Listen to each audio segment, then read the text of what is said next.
मुंबईमध्ये सध्या अनेक इमारतींचं विकास काम सुरू आहे। काम सुरू असताना अनेकदा दोन विकासकांमध्ये वाद देखील होतो। मात्र या वादाचा फटका सर्वसामान्य नागरिकांना बसतो। असाच काही फटका मुंबईतील गोरेगाव येथे असलेल्या गोकुळधाम परिसरातील नागरिकांना बसलाय। 18 वर्षांपूर्वी झोपडपट्टीचा पुनर्विकास झाल्यानंतर देखील परिसरात व्यवस्थित रस्ता नाही। उद्या जर काही आपत्कालीन स्थिती निर्माण झाली तर इमारतीजवळ फायर ब्रिगेड आणि रुग्णवाहिका देखील पोहोचणं कठीण होणार आहे। दरम्यान नेमकं हे प्रकरण काय याचा आढावा घेत स्थानिक नागरिकांशी बातचीत केली आहे आमचे प्रतिनिधी निदेश हातीम यांनी।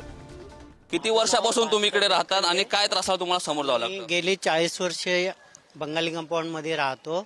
त्यापैकी आमचं SRA होऊन 20 वर्ष झाली, तरी सुद्धा आम्हाला अजून रस्ता मिळालेला नाही। आम्हाला नेहमी चिखलातूनच जावं लागतंय आणि आम्हाला योग्य तो रस्ता मिळावा ही आमची अपेक्षा आहे। नक्कीच आपण पाहिलेलं योग्य तो रस्ता आणि नेमकी अपेक्षा। मात्र हे प्रकरण का अडकलंय, काय नेमकं प्रकरण आहे ते थोडक्यात सांगा दादा। काय नाव आपलं, काय प्रकरण आहे, काय विकासकाचा वाद आहे, काय त्यांच्या मागण्या आहेत? माझं नाव दीपक परब, मी Ekta cooperative housing society secretary. AGRC मध्ये पण दोन विकासांची लढाई चालू होती। AGRC ने ऑर्डर दिलेली आहे की 9 मीटर रस्ता सोडावा आणि यांनी बनवून द्यावा विकासकाने, ज्योती बिल्डरने। त्याच्यानंतर दुसरा विकासक, बाजूचा विकासक जे जागा म्हणतो आहे ते शेजल, ते हायकोर्टात गेलं। हायकोर्टाची पण ऑर्डर झालेली आहे, जसं AGRC ने सांगितलं त्या हिशोबाने तुम्ही करा म्हणून।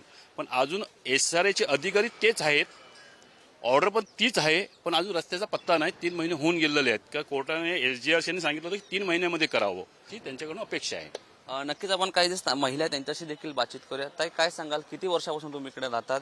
जाताना काय तुम्हाला त्रासाला समोर जावं लागतं? आम्ही जवळजवळ 40 वर्ष इथं राहतो। पहिलं झोपडपट्टीत राहत होतो, पण आता SRAच्या जवळजवळ आम्हाला 18 वर्ष झाली इथं राहतो। पण आम्हाला हा इतका त्रास आहे, जवळजवळ आमची मुलं नेहमी बघाल तर नेहमी पावसाळ्यामध्ये आम्ही जाऊ शकत नाही। एवढं पूर्ण बुटं भरतात, मुलांचे कपडे भरतात।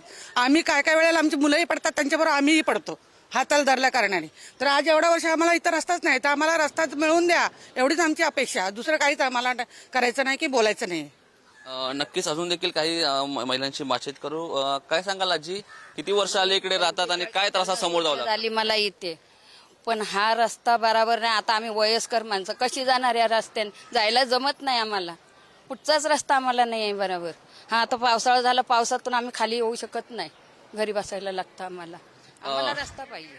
महत्वाचा म्हणजे मागील 18 वर्षापासून राहून या सर्व गोष्टीची अनेकदा त्यांच्याकडून जी तक्रार आहे ती SRA ला देण्यात आली, प्रशासनाला देण्यात आली। मात्र त्या गोष्टीची दखल अद्यापही घेण्यात नाही आली। मात्र आता सध्या तरी या गोष्टीला अजून किती वेळ लागेल आणि त्यांना अशाच या पायवाटातून पुढील काही वर्ष जावं लागेल का, असा देखील खूप मोठा प्रश्नचिन्ह इकडे एकंदरीत या निमित्त उपस्थित होतोय।